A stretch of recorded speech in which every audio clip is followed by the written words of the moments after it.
ایمان کی وہ سطح نہیں ہے جو کھڑا کر دے حکم پر۔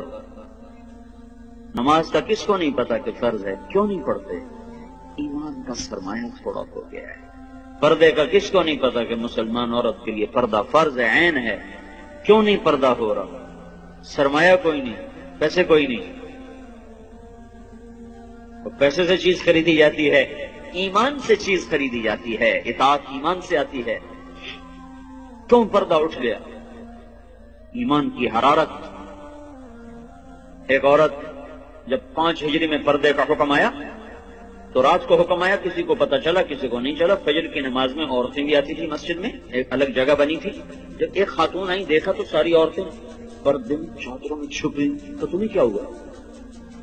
کہنے کی تجھے خبر نہیں رات کو پردے کا حکم آ گیا؟ کہ اچھا مجھے تو کوئی پتہ نہیں، رات کو اللہ نے کہہ دیا ہے۔ تو انہوں نے اسی وقت نماز کے بعد ایک بچے کو بھیجا، کہا جاؤ بیٹا میرے گھر سے چادر لے کے آؤ۔ وہ بچہ گیا، گھر سے چادر لے کر آیا، پھر چھپ چھپا کے چہرے پہ چھپا کے جب گھر پہنچی تو ان کے خامد نے فرمایا جب تمہیں پتہ ہی وہاں جا کے چلا تھا تو اس تکلف کی کیا ضرورت تھی، یہیں آ کے شروع کر دیتی؟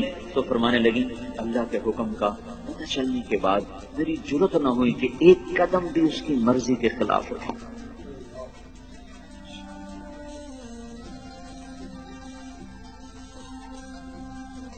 اب چونکہ ایمان کی حرارت ہے نہیں، ایمان کی طاقت کمزور ہو چکی ہے، تو ہیلے بہانے اور لچر عذر۔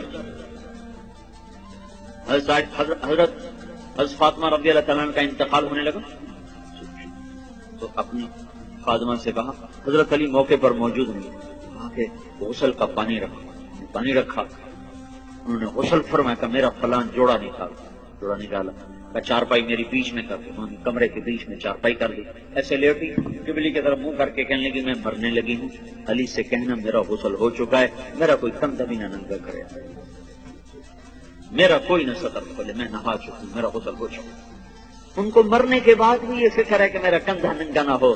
آج کے لباس نہیں دیکھتے ہو، ساری کمر ننگی ہو رہی ہے، سارے بازو ننگے ہو رہے ہیں۔ یہ مغرب کی بیٹیاں بن کے عزت پانا چاہتی ہیں، مغرب کی عورت نے آزاد ہو کر بڑا دکھ پایا ہے، مجھے میرے رب کی قسم، اس کی آزادی نہیں، ہلاکت ہے، ہلاکت۔ میں آپ کو چھپاؤ، جتنا چھپو گی اتنا اللہ کے ہاں روشن ہو جاؤ گی، جتنا ظاہر ہوگی اتنا اللہ کی نظر میں ذلیل ہو جاؤ گی۔ یہ تو پاگلوں کا جہان ہے، پاگلوں کے پیچھے چل پڑو گے۔ ہماری مائیں وہ ہیں جنہوں نے موت کے بعد بھی کہا میرا سطر نہ کھلے، کوئی میرا کندھا بھی نہ دیکھے۔ حضرت علی تشریف لائے تو انتقال ہو چکا، تو خادمہ نے کہا کہ یہ فرما کر گئی ہیں، فرمایا ایسا ہی ہوگا، ایسا ہی ہوگا۔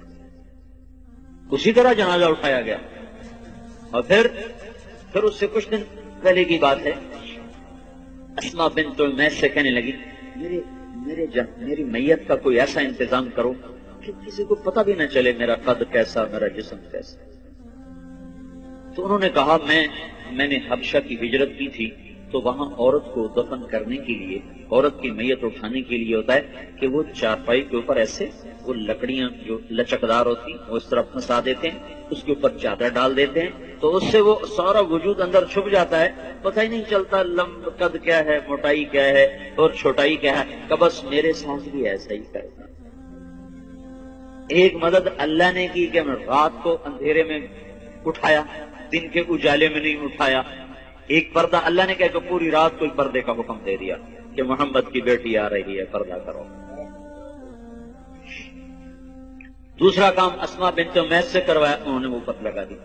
وہ دستور آج بھی عرب میں چلا آ رہا، حضرت فاطمہ سے یہ شروع ہوا، اسے پہلے نہیں تھا۔ یہ جو جنازہ اٹھتا ہے، اب لوگ دیکھو حرم میں جو جنازہ ابھرا ہوتا ہے وہ خاتون کا ہوتا ہے، اس کے اوپر انہوں نے کور لگایا ہوتا ہے۔ دیکھنا جو لوگ جاتے ہیں حج پہ، تو میں تو کئی سال سے جا رہا ہوں، کر یہ پڑھا بھی تھا اور دیکھا بھی ہے کہ جو خاتون کا جو جنازہ ہوتا ہے ویسے ابھرا ہوتا ہے، اور جو مردوں کا جنازہ ہوتا ہے ویسے سیدھا ہوتا ہے، وہ ایسے اونچا کیا ہوتا ہے تاکہ یہ عورت کس قد و قامت میں ہے وہ بھی پتہ نہ چلے۔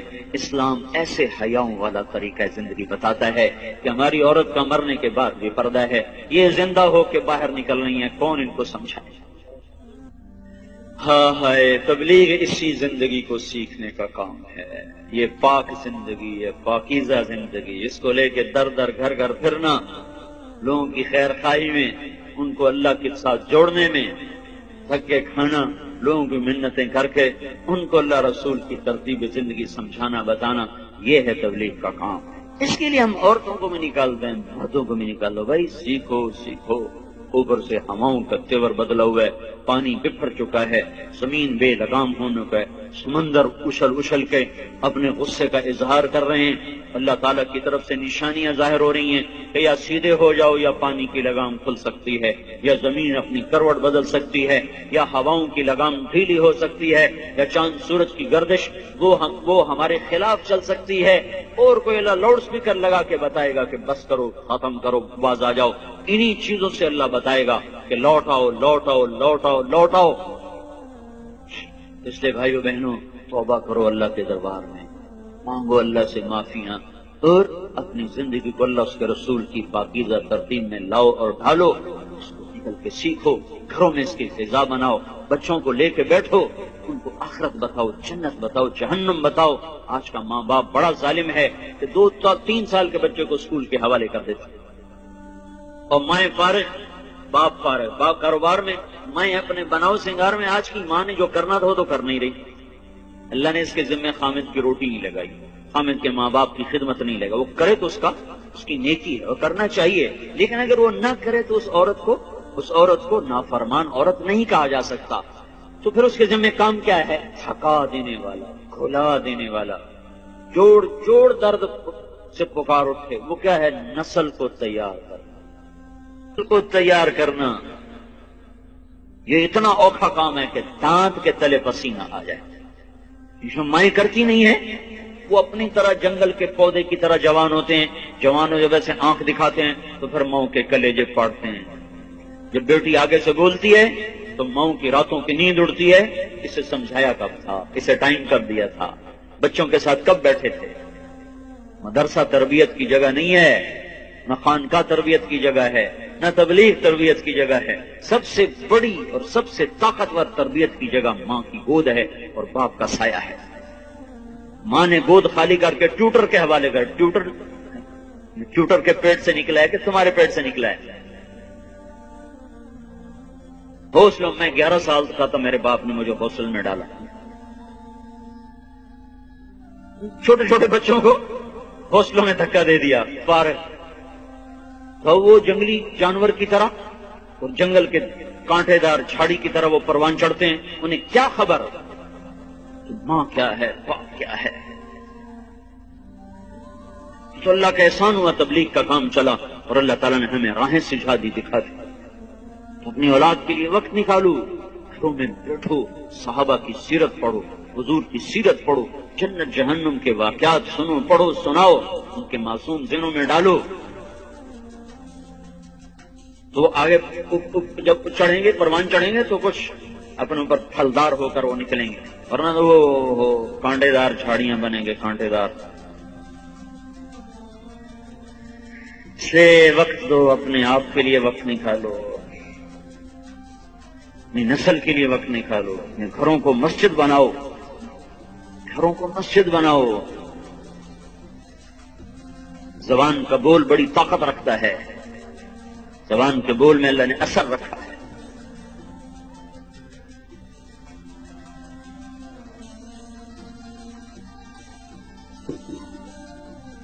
عیسائیوں نے حملہ کیا، مسلمان بادشاہ نے لشکر بھیجا، خبر آئی شکست ہو گئی، تو ملکہ نے کہا یہ خبر غلط ہے۔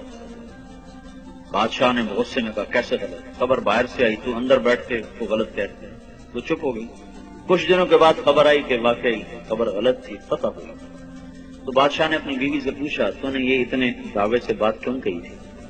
اس نے کہا بات یہ ہے، جب یہ میرا محسوس ہوا کہ میرے پیٹ میں کوئی امانت ہے تو میرے منہ پہ ایک لقمہ بھی حرام کا نہیں آیا، میں نے کوئی مشتبہ کھانا نہیں کھایا۔ کہ جب یہ پیدا ہوا، یہ کون سنا رہی؟ کوئی کسی مولوی کی بیوی نہیں، بادشاہ کی بیوی کا سنا رہا۔ جب یہ پیدا ہوا تو میں نے جتنی دفعہ اسے دودھ پلایا، پہلے 2 نفل پڑے پھر دودھ پلایا، وضو کیا 2 نفل پڑے دودھ پلایا۔ 2 سال میں نے یہ چکی چلائی ہے، 2 سال میں نے یہ مشقت برداشت کی ہے کہ ہر دفعہ اس کے لیے میں وضو کرتی، نفل پڑھتی، پھر دودھ پلاتی، تو جو اتنا پاک دودھ پی کے پروان چڑھے وہ کافر کے آگے کیسے بھاگ سکتا؟ یہ خبر اگر آتی کہ شکست ہوگی اور میرا بیٹا شہید ہو گیا تو پھر اس کو میں مان جاتی، لیکن میں یہ نہیں مان سکتی کہ جس کو میں نے ایسا پاک دودھ پلایا ہو وہ موت کے ڈر سے بھاگ جائے۔ یہ کام آج کی ماں نہیں کر رہی ہے۔ اس کا سلیقہ سیکھنے کے لیے تبلیغ میں وقت دو کہ بچوں کو کی تربیت کرنی کیسے ہے